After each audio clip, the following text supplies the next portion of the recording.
Hey, good evening, everybody, and welcome to this week's episode of Paranormal Lens. I'm Jamie Widener, your host for the evening, along with my co-host Chad and our special Chad Thomas and our special co-host Emmett Thomas. Hey, guys, what's going on? Hey, Jamie, not much. How are you tonight? Living a dream, second Monday of the week. Can't be wrong. Nope, nope. Phillies are it playing. is. We'll see. See I what know. happens. I'm not looking. I'm not looking left to check the score at all. No, not at all. Yeah, it's been a weird week. How was your weekend? What happened? Anything good? Well, let's see. We had an investigation at the brewery. We were there. Good. At the same time. We did. Yeah. It wasn't real exciting there this weekend. We had a couple little things, but nothing really exciting. Not like the one before, where it was pretty interesting. Right. Well, yeah. Having stuff move in the vat room, that's hard to top. It really is. I mean, the vat would have to actually move now, to go above and beyond. So, I mean, maybe it will. Who knows? You never know. This is the ebb and flow of investigating, and especially when you get to go back to the same place on the regular basis. Sometimes you're going to have hot spots and activity, and other times it is going to be quiet as a church mouse. And I say this all the time in the intro. It is 99% of the time walking around the dark talking to yourself. So, this was a lot of talking to ourselves. But there were some things. I think we had some activity in the bar, in the Eloise bar area, in the session I was in. We definitely had some activity in the Peacock room as well. Some call response type activity against equipment, and the catacombs are in the vat room, especially, has been active lately, as you know from your experience in there. But there was some stuff happening there too. So I agree with me. Obviously, I want somebody to walk out of the wall and introduce themselves to me. Like, hey, you keep asking, Jamie. I do, and I'm one of these days, buddy, it's happening. Yep.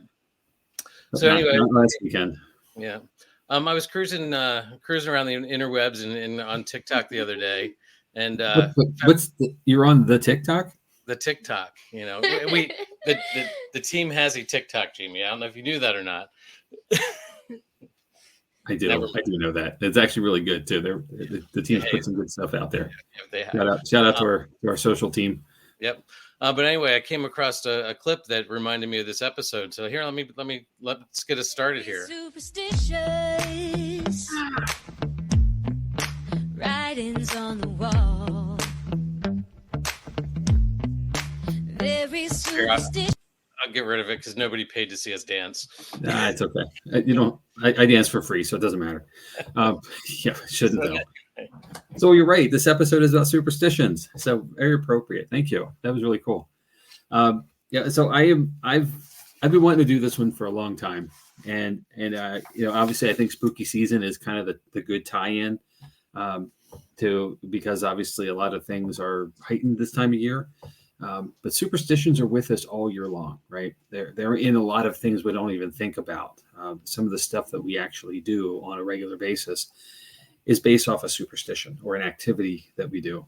And I'm going to go through a lot of them, kind of like going back to the urban legends episode, just rattle off a lot of stuff, and chime in if you're aware or unaware, or you have your own thoughts to it, feel free.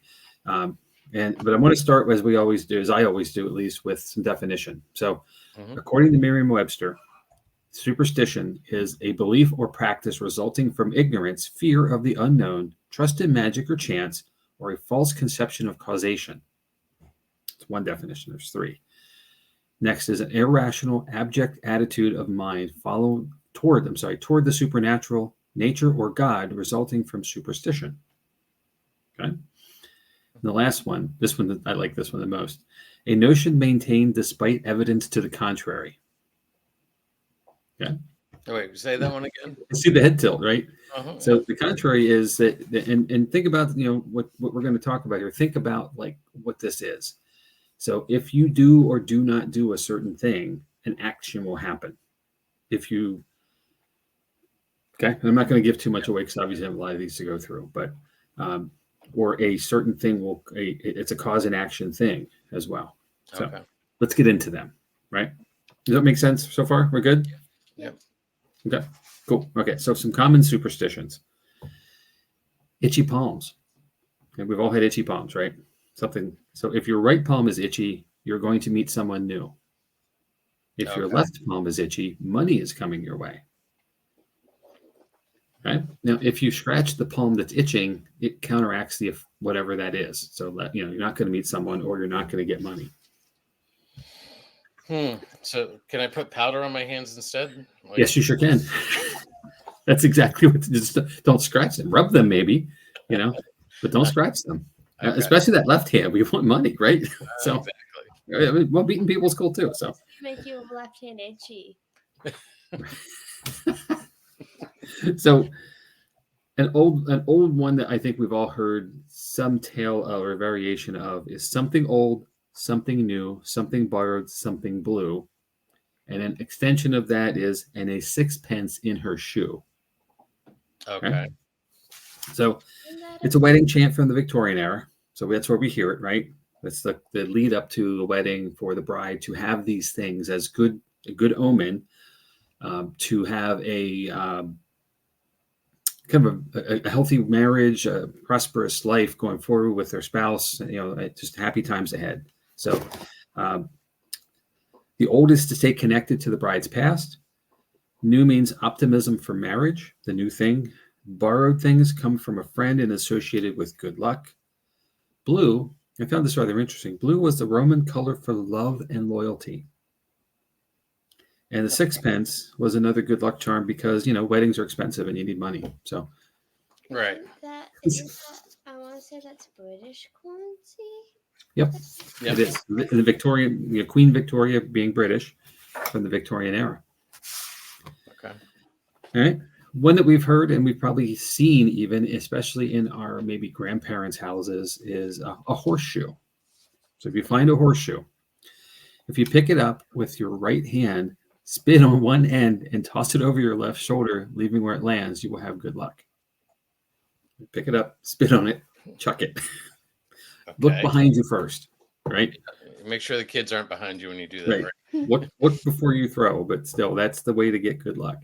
Another is placing a horseshoe open end up at the entrance to a home, which allows the horseshoe to fill with good luck. Think of it as a basin or a bowl. Right? Yep, that one I've heard. Yeah. Right. And then the obscure version of that is hanging it upside down means that your luck will run out. Right. Or maybe that's a way to mess with somebody too. I don't know. And a variation of all of that is when you find that horseshoe, if the number of nails that are still in it, the number of years of good luck you will have going forward. Okay. So, of course, if it doesn't have any nails in it, then I guess you're SOL. Boom, boom, boom. Then you leave it on the ground and don't. You leave it on the ground and just walk away. One that we've all done, all of us have done, is knocking on wood, right? Yep. I'm going to knock on this and my dog's going to go nuts probably, but, and I'm not sure my desk is even real wood. Go figure. It's hard to find real wood anymore for that matter. But going back to the days of multiple deities, it was believed that if you wanted to ask a favor of the gods, you would tap lightly on the bark of a tree to get their attention. Knocking on wood. Okay. As a gesture of thanks for a granted favor, people were said to also tap lightly on the same tree afterwards. Okay. And then a variation of this is that Christians would tap on wood for receiving good fortune as a gesture of thanks to Jesus Christ, who died on a cross made of wood. Okay. So interesting. And that shows you how, this goes back in time. Mm-hmm. And, multiple days, it's gosh, who knows how long ago that was, thousands of years ago. So these things have been around for a very, very long time. One I think probably everybody has done, tossing spilled salt over your shoulder. Yep. Right? I haven't done that. You have? I haven't. Well, okay. You're going to know why you should now then. So salt was once such a valued commodity that it was believed to be worth its weight in gold. Okay. Mm-hmm. And when any amount of salt is spilled, take a pinch and toss it over your left shoulder. The superstition is that doing so will drive away the evil spirits attached to the spill that may want to cause harm to the one who spilled. because there's no reason you would ever spill salt because it's so valuable that Right. something evil had to make you do it. Okay. Something everybody does every day. Saying God bless you when someone sneezes. Mm-hmm. Okay. Yep. Up to the 6th century, people congratulated everyone who sneezed because it was believed they were expelling evil spirits. Okay. So the sneeze, was something you're kicking something out of your body that was bad. Uh-huh. The Romans believed that a strong sneeze could expel your own soul, and saying bless you would keep it safely at your home until you could come back to it. Okay. Hey, I'm just going to interrupt real quick because Tim has a comment.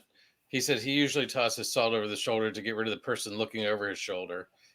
And he says it's very lucky because it works well.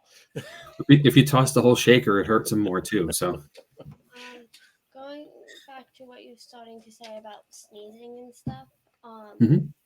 I forget the saying that they say in French, but I know that they believe that they used to believe when you sneezed, your heart stopped, and if your heart stops 3 times, you would die. So Interesting. Okay. Mm-hmm. All right. And in the spirit with the Roman era too, this is also where blessings were followed by the sign of the cross, just for good measure, to make sure your soul was safe until you could get back to it. So Okay. this one I knew about, but I didn't understand why. And this is also the fun of these kind of episodes is you get to dig into some stuff. But one that we know not to do is walking under a ladder. Okay, bad luck. And here's why. it's like This is where I found really interesting. The shape of an open ladder is a triangle. Okay. In mythical belief, if you walk through a triangle, you tempt the fates and risk awakening spirits that live within the triangle, some of which may be evil. To counteract the bad luck, place your thumb between your index and middle finger and hold it for 5 seconds, or cross the fingers of both hands while calling the sign of the cross to protect you from evil. Okay? Or just don't walk under the ladder. Right. But it in the even a leaning ladder technically is an isosceles triangle, right? The odd angle. So we think about ladders being folding ladders that expand, and that's clearly a triangle. Mm-hmm. But even leaning ladders against the wall still form a triangle. Hence, it's bad luck to walk under them because you don't want to tempt the fates. Mm-hmm. Or have the guy drop the hammer from up above. or the thing of I think, and this is not walking under a ladder, but there's this great meme I keep seeing that a kid pops out of somewhere in a house where mom's up on a ladder painting, and he shoots her with a Nerf gun, and shoots her in the butt, and she reacts and falls backwards onto the couch with all the paint. And it lands all over her. Uh-huh. And of course, the kid runs off. I don't know if it's real or not. It's hysterical. If you see it, if you've seen it, you know what I mean. If not, look at it. Just Google it. It's hysterical. So while we're paused for a second, Albert had another one on the horseshoe. So when we were in Ireland, they had horseshoes partway tilted. We asked, and they said it was so the good luck would pour out onto you like pouring from a pitcher. So that's sort of cool. That's why the Irish are cooler than most people. They're sharing their good luck. Yep. So. And there's enough to go around if you're Irish. True. Right, Bert? Right? Okay. Breaking a mirror. Hopefully we've never done this. I've done it. So I've got, I know. But back in the day, mirrors were thought to be reflections of the soul. Breaking a mirror was therefore thought to be harmful to the person breaking it. To break the effect, pun intended, you must take the mirror outside and bury it in the moonlight. Not in the daytime. You have to take it out at night and bury it. Interesting, right? I would never think I'd just sweep it up and throw it in the trash. Well, yeah. Never again. I'm going outside. The next one is, go ahead, Em. Was that? I just would be confused if you did that. Well, true. But we'll be okay. So the next one is near and dear to us who are paranormal folks. And it is Friday the 13th. Why is it such a big day? Right? So it starts with a biblical reference. And the fear of the number 13 goes back to Judas Iscariot being the 13th guest at the Last Supper. Okay. And then Jesus was also believed to have been crucified on a Friday. Right, the 13th guest, things that came from his being from all the stuff there, put the two together, and bam. Okay. It goes so far in the number 13, adding on to that, because it is a an ominous number for a lot of people. Again, superstition, it's just a number, right? Mm-hmm. So it doesn't have power. But buildings tend to skip the number 13, especially in hotels. And it's still considered to have, if you have a 13th dinner guest, it's still considered to be unlucky. So to this day, and all those thousands of years later. So, and obviously slasher horror movies don't help having Friday the 13th about them. And, the Jason Voorhees things, that's meant to scare us. But there is some validity to the superstition, at least. 13 is my favorite number personally because I feel bad for it because everyone thinks it's unlucky and bad numbers. Yep. So I feel bad for it, so now it's my favorite number. And also, weren't you born on the 13th, Jamie? I was, but it was a Monday, so to qualify that. Every so often, your birthday is on Friday the 13th. Though. Yep, it happens. It's true, very true. Mm-hmm. I think this year, actually, this coming up in 24, I think it's a Friday. It's either Friday or Saturday. Okay. So, yeah, it's happened a couple times. And, the cake tastes, the cake and ice cream still taste good, so we'll be fine. Well, that's good.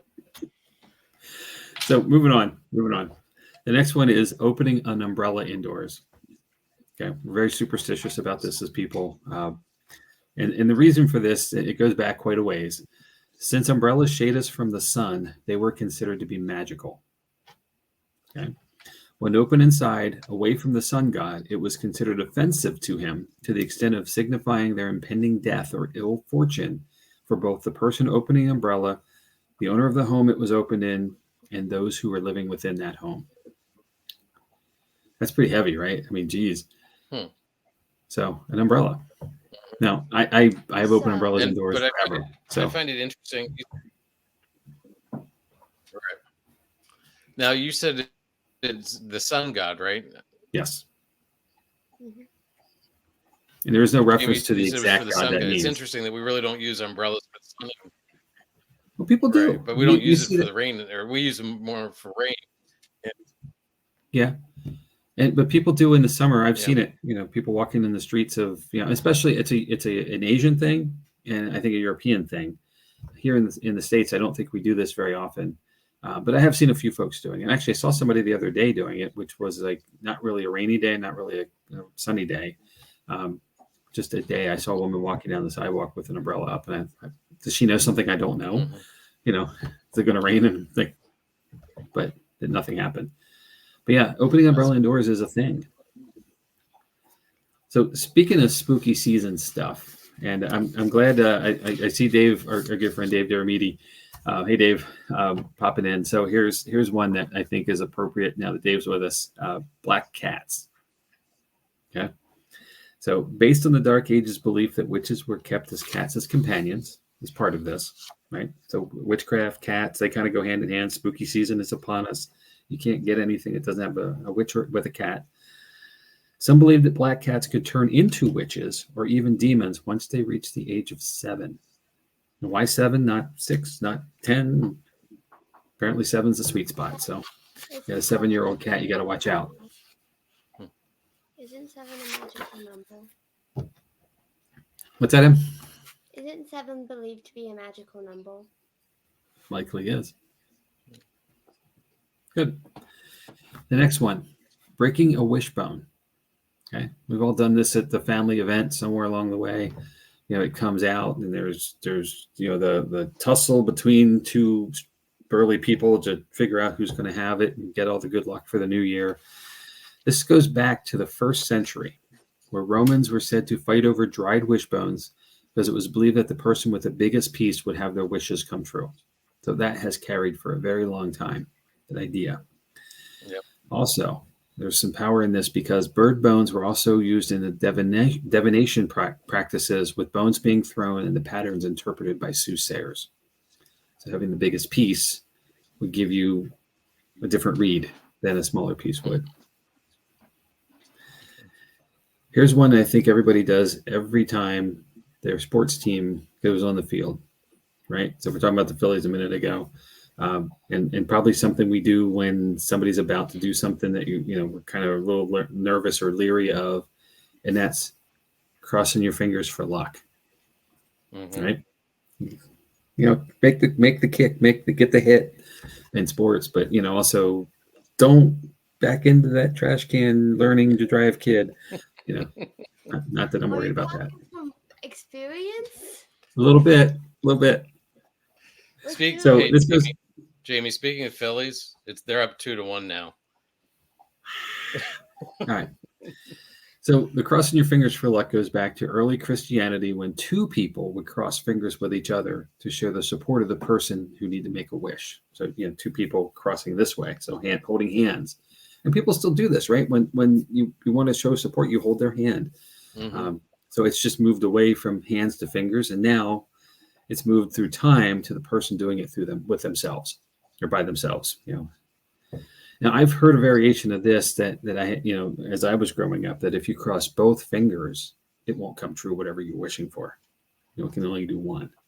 Okay. So I don't know. This somewhat relates, but I've also heard like crossing your fingers behind your back means they're lying. Ooh, I like that. It's possible. So. I think I hold that, but I think I hold this in like kindergarten, so I could be wrong. Okay. You're closer to kindergarten age than I am, so I believe you.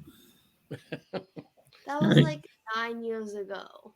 It's a little, yeah. still closer than I am. Or either of us. Either of us, right? Okay. So here's one in the paranormal world. We have thoughts about this, right?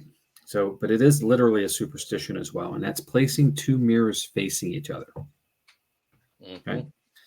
So what this does is it creates an infinite reflection, which is believed to open portals for demons to enter our realm, or even a doorway for the devil himself to enter. So we never cross mirrors, never face them together. And yeah. Okay. What about on an angle? I'm sorry, I didn't hear you. What about on an angle? Because I know in like some forget what it's called. Speak up. I forget what it's called, but it's like the thing that you used to see around corners that there's two mirrors in it. Right. Well, I'm going to say this. I'll say it this way, So when you look at a superstition, and I'll get to this at the end as well, but a little bit more detail. But it's what you choose to believe too. Because it's not exactly a factoid thing. When we go to the brewery, up to Booby's Brewery, there are a couple rooms actually that have mirrors that face each other. The canopy room comes to mind immediately. The dragonfly room, areas on the first floor at the bar level. There's definitely some rooms that have interfacing mirrors, and many of them in some cases, and especially in the dragonfly room. So, it is, and it's a haunted location. So it's interesting. And there are people who see that and they're like, oh no, I'm out of here. And there are others who are very interested to see what would happen in the interactions they may have in that space as well. So. I know there's been times that we've gone into the dragonfly room, and first of all, it's a weird feeling, and second of all, they see the mirrors, and it's like, nope, I'm out, and they go back to the bar or go back to the canopy room. I just had a thought of how like hair salons and stuff usually have mirrors facing each other. Yeah, that's true. That's absolutely true. A place of business like that, they have a wall of stylists on each side. They have to have a mirror for you to see what they're doing. That's right there. It's always competing with each other. I agree. So, and I saw you brought up Bert's point about crossing the fingers. That's interesting. Yeah. Yeah, absolutely. Thanks, Bert. All right. So this one I found really interesting, and I can't say I've never done this, but I don't recall doing it. But there was a superstition that you should never go straight home after a funeral or a wake, because it is believed that a bad spirit may follow you, and when you stop somewhere first, it's believed that you can shake them. So, going, after a wake, everyone tends to go to a bar, right? I think of that immediately. The Irish love to drink. But after a funeral, going home immediately, the spirits at the funeral may come with you. And I never really thought of that before, but it might make some sense. I mean, in the same way that it makes sense for us to cut ties when we leave a paranormal investigation. We don't want an attachment of something we may have engaged there that likes us enough to want to come with us, to leave with us, and come home. And we joke about this all the time. I'm told I'm not allowed to bring anything home with me. So I'm not joking. I shouldn't say it that way. I'm not allowed. So I know I do that practice, but when we tell our guests to do so, but we never know if they actually do it or not. So. And we have an investigator or two on our team who brought some things home with them that that takes some work to remove and get back to normal. So are you saying the other choice though is to stop at a bar on the way home from an investigation? That's always a choice, right? Well, not the time we get home, we get done. So this is true. It's happening at 3 a.m, but also, don't you have to drive? This is true. Yes, that's true. That's true. So one I thought was interesting, and that is never cheers glasses up with water. This is an ancient Greek belief that if you do so, you're inviting death on the person who is being toasted. You should always have a cocktail or a beverage of some kind other than water when you're giving cheers. Okay. So if there's someone you don't like and you're choosing, you're going the wrong way there. I mean, yeah, no. Nope. Good try. One that has happened to me, and I just thought it was the grossest thing ever, but a superstition is that having a bird poop on you. Okay. It is believed that bird poops on you and you or your possessions, it is going to bring you wealth. So it's a good thing, even though it's pretty gross. I don't think that all of the bird poop on your car is doing much. Who invited her or them? Who invited them, Jamie? Was that you? Jeez, dude. All right, fine. The stuff actually, and to be fair, the stuff on my car is the berries falling out of the tree we parked under. So it's a little different, but you're right. It has happened and it's not working. So we need to find better birds. We need to move to a better neighborhood with better birds. All right. Another one is, and this one I need you to cue the Disney music for, but when you wish upon a star. Okay.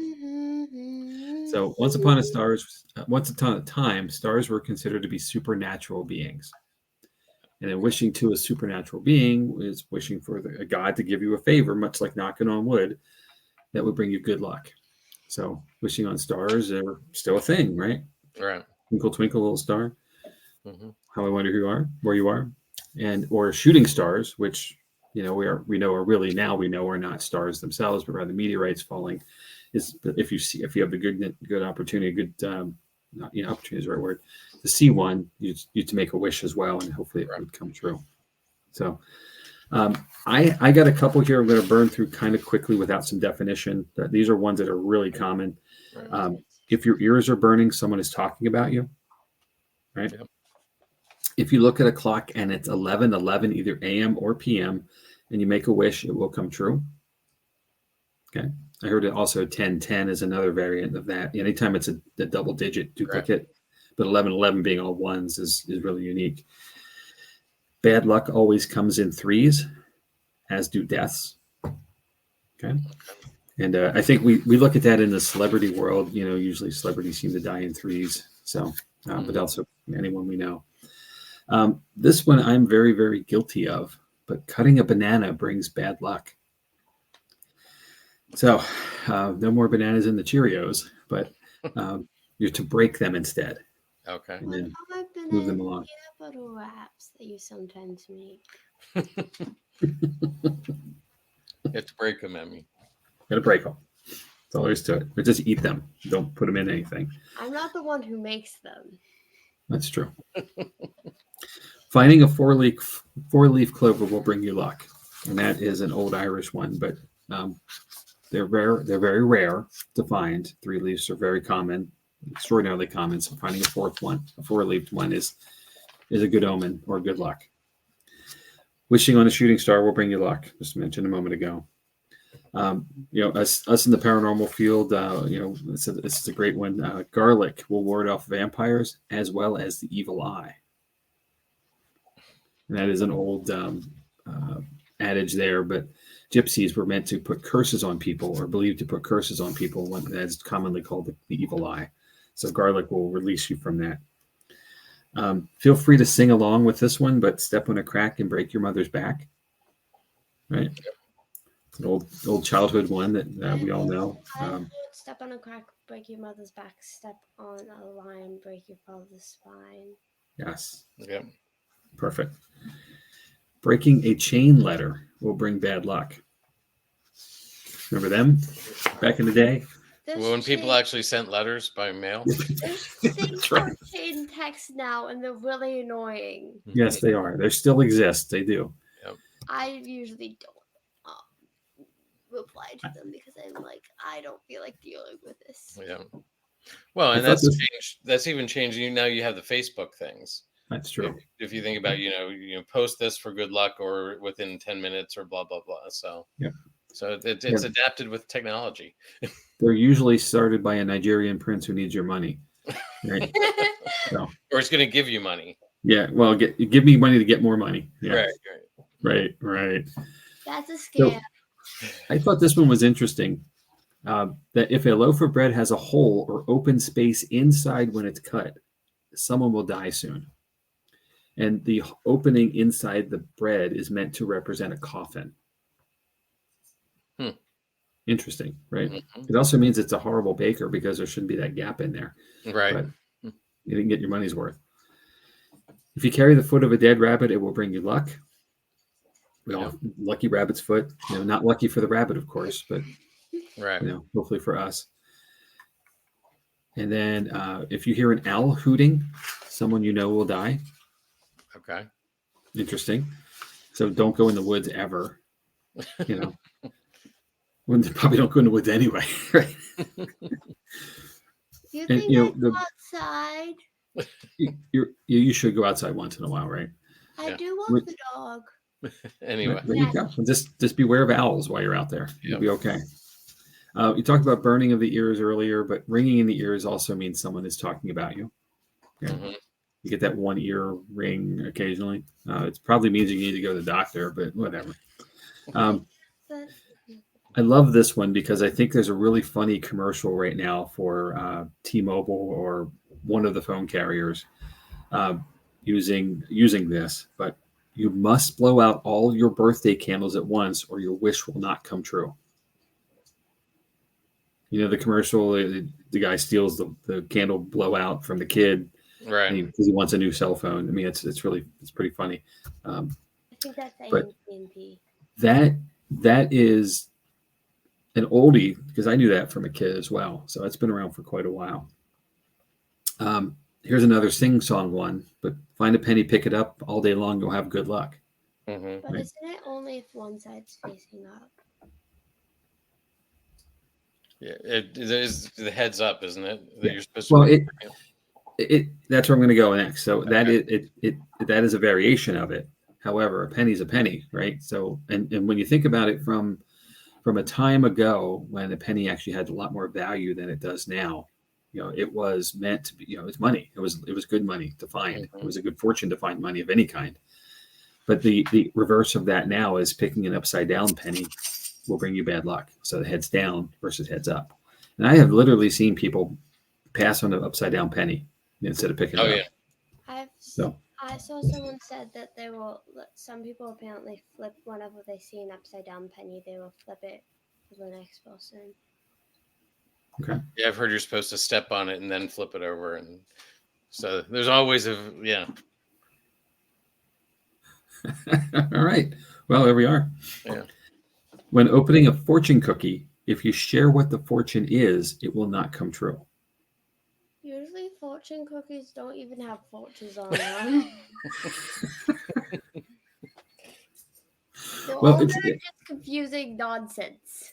There's a really interesting short documentary about fortune cookies that I saw a few years ago, and it turns out most of fortune cookies are actually made in the U.S. And these things are randomized, but basic. There's not that many of them. So therefore, you're probably likely, if you were an avid person who eats fortune cookies, or a regular fortune cookie eater, you're likely to get the same fortune at some point, in at least one or two times over. Kelly said, sharing is caring for the fortune cookies. And then they also, Amanda heard, if you don't eat the whole cookie, it won't come true either. I've heard that too. Yeah. So, and that's a marketing campaign by the cookie company, right? But cookies. And then back to the penny. Heather said that the kids in her flipped the pennies upside down penny for the next person to have good luck. So there you go. That's nice. That's very nice. Mm-hmm. Heather also said that she was told seeing 11 on a clock was a sign you were on the right path, and that Bert and her always see it together. So I guess the two of them are on the right path. So we're happy about that. Of course they are. There's two. That's too much. Quit it. Someone also said shoes in the wall.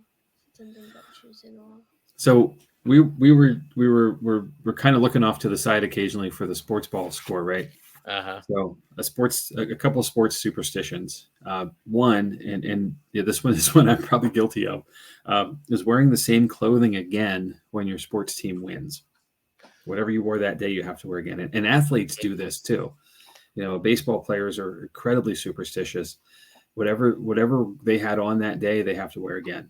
They got a hit, therefore the next day they get a hit. They have to keep doing the same things. The meal that day, the routine that day, all of that stuff, carries forward until something changes. Yeah.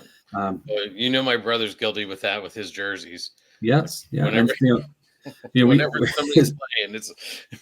I know like some people in like dance and theater will like going to an audition, they have like something that they always wear. Yep. So. I got to pull this up. This is great. Where'd it go? Oh no! Which one? This one. I had a cookie at. This is great, Kelly. I think that's something that Siri might say too if you put a request in, right, Em? How many times I request a song for you, and it's like, nah, I don't think I want to play that. She doesn't say that though. She just plays something else. Yeah. Good. Here's another one. Kelly, I'm glad Kelly and Amanda are here because they're throwing a lot of these out there. Some people won't shave their beards if they're on a winning streak. Yep, that's a hockey thing, actually. Playoff beards, and a lot of sports have taken on to that as well. Once you make the playoffs, you can't shave until your team is eliminated, and you will see especially if there's a game 7 in the finals. These dudes look like they're ready to head out into the woods. For the rest of the winter, whatever winter is left.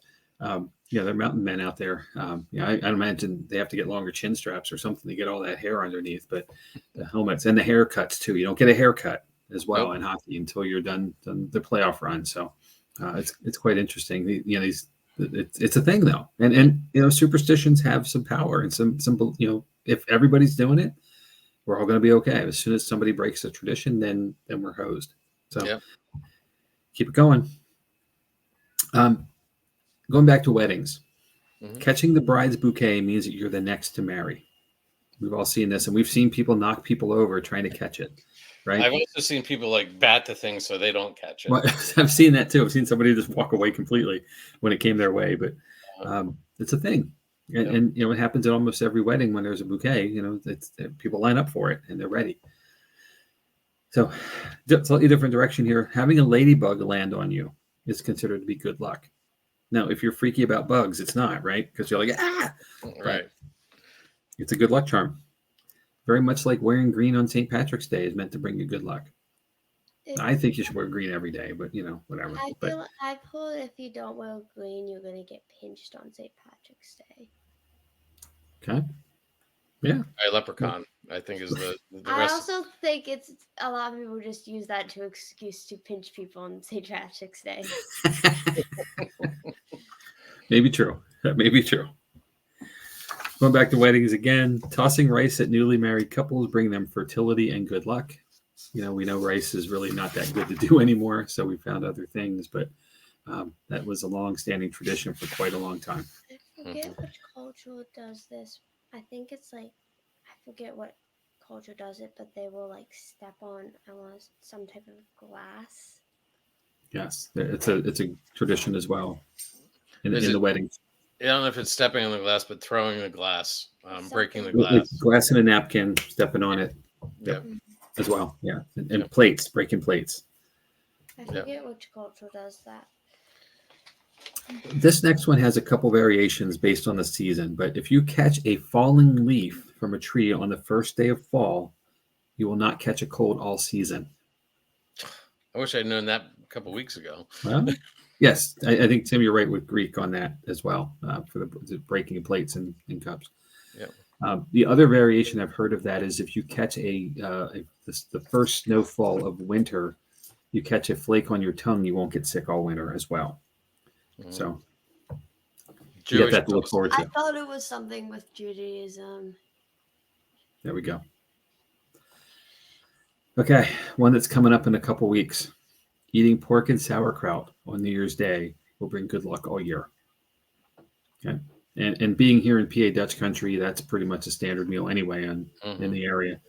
But with it, there's a variation in the southern states that if you eat black-eyed peas on New Year's Day, you'll have good luck all year long as well. And having a southern grandmother, I think I've done both in the same meal, so I think I'm good. And last one, at least for now, that I'm going to share. I'm going to turn this over to Em in a moment. Whistling while passing a graveyard will scare away evil spirits. Okay. So we know something about passing graveyards, don't we? Oh, we do. We do. We do. We do. Okay. We'll get to that. We'll get to that one.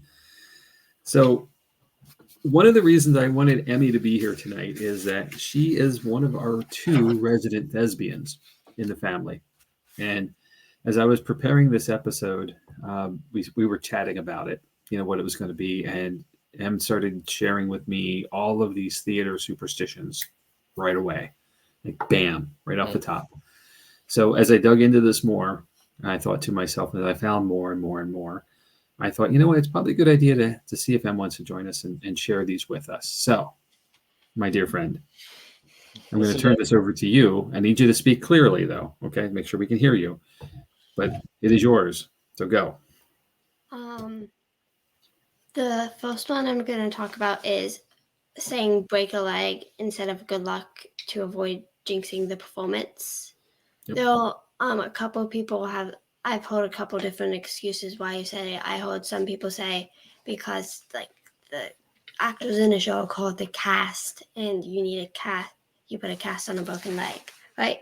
But I forget where I saw it, but I saw something was talking about how it could come from ancient Greece where they would stomp if they liked something, and if they stomped a lot, they would break their leg. Okay. Or another theory that it came from, what's it called? The Renaissance, where they would slam their chairs if they liked it, and if they slammed their chair so much, they would break the leg of their chair. All right. Let me throw one more at that for you, Emmy. In the days of vaudeville, you had a lot of performers who were backstage, and you didn't get paid until you went on stage, and the curtains on the side of the stage are called legs. Oh, yeah. So if you didn't break the leg, you didn't get paid for the night. So that's so break the leg is a way of wishing good luck because of that is one thing that I've heard. So there's that one. What's up next, Emmy? A general rule of thumb in theater is avoiding having meals, real flowers, jewelry, blue or yellow clothing, or peacock feathers on stage.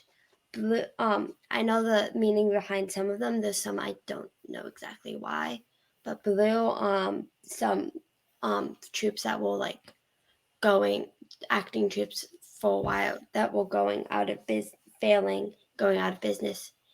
Blue was expensive at the time. Was somewhat expensive at the time. Also, this also goes to silver. They would get a bunch of gold, blue, and silver stuff, even though it's expensive, to get people's attention. Okay. And they would then put themselves out of business by overexpending and not getting revenue back. Yep. Okay. What's next?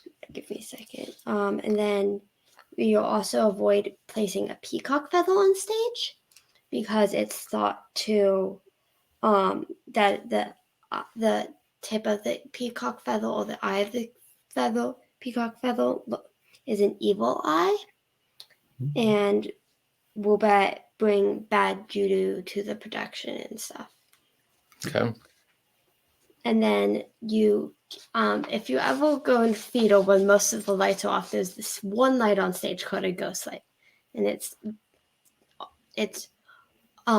there's always some type of light on in the theater. That's why there's a ghost light. It is said to that it helps ward off evil spirits and appease the theater ghosts.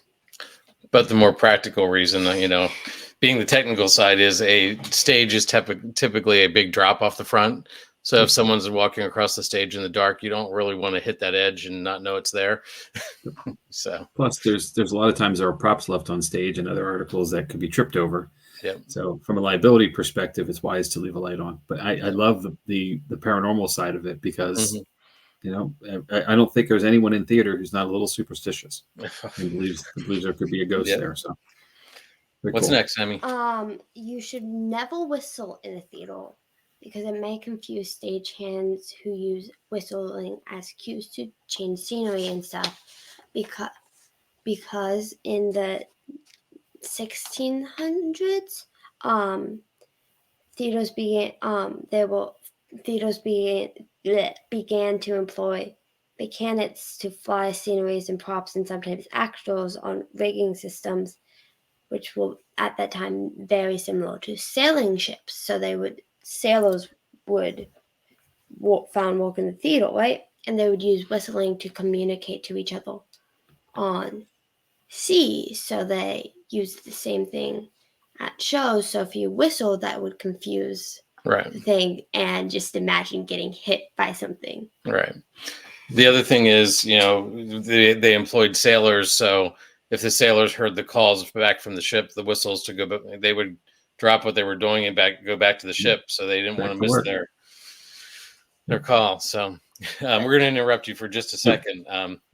When we did an investigation with Bert, and we ended up crawling under stage. If I remember correctly, somebody banged their head and pretty hard. Yeah. Yep. Yeah. So we needed a ghost light under the stage. That's true. We did. Any whistling anymore to cue things, but tradition is tradition. Yep. The next one is not saying the name Big Beth in a theater, as it there's a history behind it. It is very taboo to say in the theater. It's like it's like one of the most well-known theater superstitions. Okay. Most actors, if they need to refer to it, will refer to it like the Scottish play is a name that it's referred to. Mm-hmm. And in the play, one of the reasons why it's cursed is in the play there are 3 witches, and give me a second. I'm trying to find it on my phone. Imagine that, Jamie. I have this. I've had this on my phone for a while, just trying to find where I have it. Well, if you can't find it, let's just keep moving because we're running out of time here, Emmy. I think it's because they were like witches in the show, and it's believed that actual witches caused the show because of the witches. Yep. And this superstition goes back to Shakespearean times, where one of the actors got sick, so Shakespeare had to step in for the role like really quickly, right when it first aired and stuff. So cool. And the next one is never lighting a tree of candles. I have never actually heard of this one, so I don't know. So this one goes back to, you think about what's behind this, what's on stage and what's backstage. There's a lot of flammable things. Oh yeah. So lighting a candle is okay, but 3 candles in a row. First of all, it's a 3, a power of 3, and that's got its own variable superstitions. But also, it can therefore become something that could light something up faster or easier. So as far as having fire. And when back in the this thing about Shakespeare, with the era, there were no fire trucks, right? So it was a bucket brigade at best, and maybe a wagon, perhaps with some water. But if a fire broke out in a theater, it was definitely going to significantly damage, if not destroy, the facility. So more open flames, more opportunity. Yep. The next one is give the director a graveyard of flowers, which are flowers stolen from a grave. I've heard of this one, but I forget the reasoning behind it. So the flowers, fresh flowers, are meant for actors, and because they are vibrant and bright, and so forth. The director, because they're behind the scene, gets the graveyard bouquet as Would a you sign. give that to crew people too? Then no, I don't. I'm not giving your sibling any dead flowers. For the record. You should.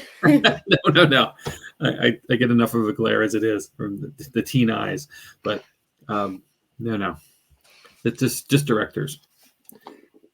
Okay. Next one. Leave an open seat for theater goers to ensure smooth production. I've never heard of this one, but it makes sense. Well, this is theaters are very haunted places because there's so much emotion and things, energy going on in a theater. I'm so proud. Since it's haunted. Well, and this goes back to Phantom of the Opera, which how old is that story? Forever old. Yeah. What's next? This I love this one, Em, by the way. I've actually never heard of this one. I put this here just for you. Sleeping with your script under your pillow to help you learn your lines. I've never heard this one. I might try it. What's osmosis, right? It is.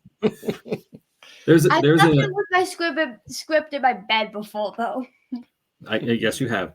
So there's a version of this that goes also with homework or with schoolwork that if you sleep with your textbook under your pillow before a test, you'll do better on it as well.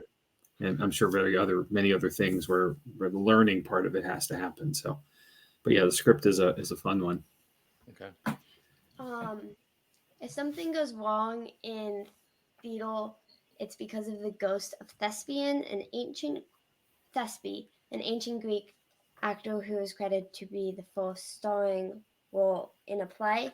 And I've heard of this one before, and that's also why you have a ghost light on, is to ward off Thespi. Okay.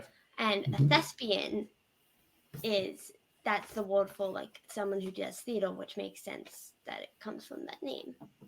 Yep. Perfect. Okay.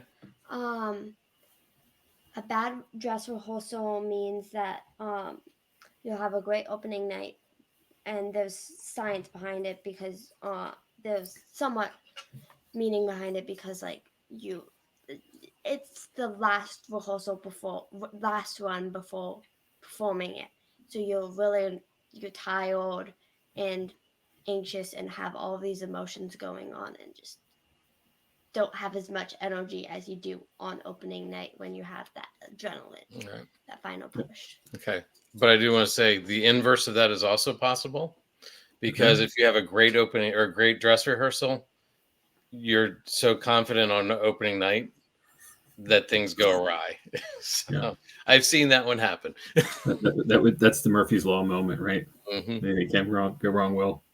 Eating peanuts at a play brings bad luck to the cast. I have not heard of this one.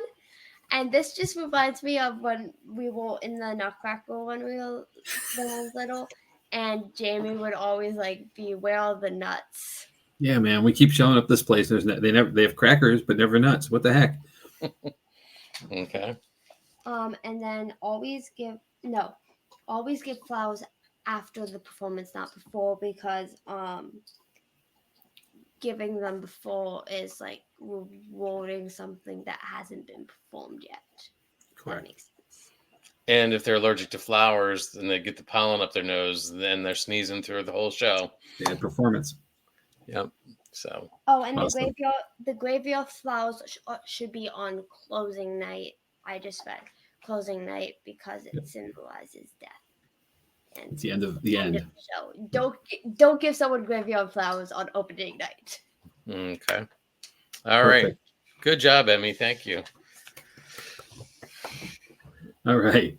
So there was, I know I'm going to step back to this. There was a comment here from Kelly about the curse of Macbeth. So it is, just to recap that, it is a real thing in the theater world. And, you know, it is the superstition of it is anyway. And, you know, people will go out of their way. People who do the play go out of their way not to say the name of the play, even though it's all over every piece of marketing they do and every bit of, you know, the program and everything else. You know, the actors and the cast go out of their way not to mention the name. And this guy's play is part of that. You I've heard of the Ghost of Macbeth. Yes, and I've heard you know, variations of being called Beth itself. You know, Beth or Bethy, all kinds of different ways of saying it without saying it. I think is doing it, and they're calling it like Mackie or something. Oh, also, you will be literally told to. I accidentally said Macbeth in the theater once, and I was told to leave the theater and do. I forget what it was, but it was something weird to get rid of the curse. Yep. And you cannot be let back into the theater without someone in the theater who didn't say it, letting you in, inviting you in. Yep. It's kind of like vampires. All right. Love it. All right. Thanks, Em. That was so cool of you. Thanks for joining us for this. Yep. So let's wrap this up. We're rolling into the top of the hour here. So, you know, there's a tremendous amount of power and belief in superstitions. People, and they provide people with a sense that they have done more than one thing to believe what. Let me read that over. There's tremendous amount of power in belief in superstitions. Provide people with a sense that they have done one more thing to believe what they will ensure an outcome they're looking for. So, you know, you can do every effort you know possible, but if you add, you know, knocking on wood to it or crossing fingers, it's just one more thing, right? And that could be the one thing that puts it over the top of the opportunity you're looking for to get or not get, either way, you know. So it's kind of a placebo effect in that if you think something will happen, it likely will. So manifesting something. Power of positive thinking or positive behavior. Negative thinking too. Yes. People often change their behavior to avoid phobic superstitions like stepping on cracks or change of plans not to travel on like a Friday the 13th, something like that. You know, I've seen people literally crossing sidewalks, you know, just trying to move around so that they didn't step on those cracks. I think it's funny. People cross roads to not walk in the path of a black cat. Yes, avoiding that. Exactly. So here's an interesting fact. Statistically, women are more superstitious than men, and we tend to lose belief in superstitions as we age, perhaps from experience that the supposed positive or negative effect didn't happen after all. So we tend to be more superstitious when we're younger, and women tend to be more superstitious overall than men. Okay. If I see a black cat, I'm more likely to try to pet it. Pet it, right? I know you, right? So I will say one more thing here, and this struck me after a little bit of time in dealing with this. But, you know, to me, superstitions are urban legends about things, opportunities, and events than they are more so about what urban legends really are about entities and objects. Mm-hmm. You know, it is that thing that we have carried through millennia in some cases forward, you know, as a belief system of sorts that, and much like, you know, a game of Whisper Down the Lane, it's not necessarily what it was, and it's evolved and changed, but you know, it's become like a pop culture thing where we just won't let these things go, you know. Right. And they become ingrained in us as people and culture, and you know, we tend to pass them forward for the next generation. And you know, Emma, I'm so proud of you for knowing so many of the theater ones before you saw this. You knew them, you know, but you knew many of the other ones as well, you know, and that proves that every generation has them, and we will continue this probably forever. And we have no reason not to, because it can't hurt, right? Right. Never hurts to knock on wood or cross your fingers or wear something borrowed, something blue, all these things. So I found this really fascinating to dig into, and I appreciate the opportunity to do so. So yeah, that is what I have. Okay. I think for some reason I was researching theater superstitions at one point. I think it was around my third show that I was doing this. Okay. So, well, Emmy, we want to thank you for joining us tonight. It's been a lot of fun. I'm surprised Jamie got a word in edgewise sometimes, but he did. So good job. Thank you. Did you have anything else, Jamie, or should we just go ahead and jump into what's coming up? This is not a haunted or not kind of comment, Chad. No. So, but I will ask you this. When it comes to superstitions, where do you do things that we've talked about? I feel like I did, but as I'm getting older, some of them are like, I'm not going to worry about that anymore. So I sort of fall into that cliche that you were saying. You let it go as you get older. Also, if you step on a crack, you don't have to worry as much. Thanks, Emmy. Well, Anyway, as we both lost our mothers, Chad, I understand. Yes, and I'm the same boat. So I'm going for every crack I can find. I'm hitting the crack, baby, hitting it. So, all right. Well, let's go ahead and jump into what's coming up. Jotnik events. November 4th, we have a public investigation, but I believe the word is that one is sold out. We are completely sold out for that night.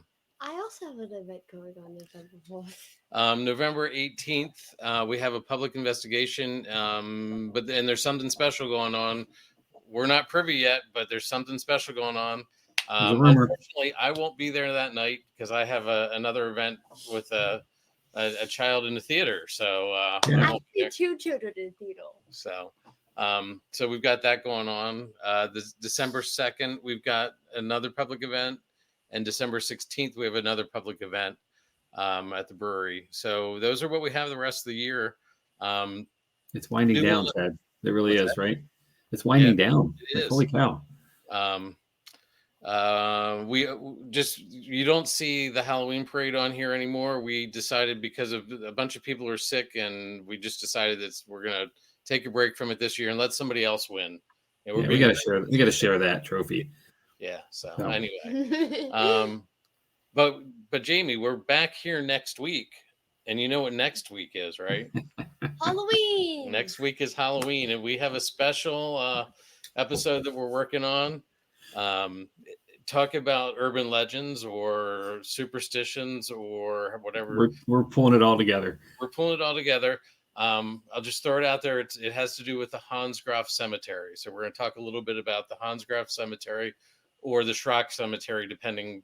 That I think that's the official name of it. But so we're talking about that next week. So I said this before. It's not a secret. We did a thing. And we had a field trip. We did. So you got to tune in to see the rest. Feel about this field trip you two had. So anyway, try to jump on right away next week because there's an intro that you don't want to miss. So yep, true story. So as always, we can't do this stuff without you guys. So thank you, and thanks for all the engagement with all these variable superstitions and thoughts about them. So I really appreciate everybody. And again, leave more comments about more opportunities going forward. With thoughts on superstitions, but things you want to see us do, perhaps too. We're not short on content, that's for sure. There's so much stuff in the paranormal world, but if there is a hot subject or hot topic that you really want us to talk about and present on, we're all ears. We really are. So we're happy to do it. So just reach out. So I feel like Emmy has something else to say, Jamie. I'm also playing a ghost in a show. Pamero's doing puffs, and I'm Mr. Nick, and it's the 17th and 18th of November. Way to get a plug in there, Emmy. Great seats still available. And I forget, and there's also a special sneak peek on the 4th of November, too. If you want to go there too. Kelly, it's Penn Manor High School in Millersville. So Millersville, PA. So it's a little bit of a drive, but I'm sure it's going to be a great show. They do wonderful work. It's somewhat chaotic at rehearsals. So, well, anyway, I'm glad you got that in there, Emmy. Good job. Anything else, Jamie? We're pushing. Oh my gosh. I have not laughed this hard in an episode in a long time. So, Emma, love it. Thanks for joining us, Chad. I'm good. Guys, all right. Thanks, everybody. Thanks all. We'll see you Have a next great week. All right.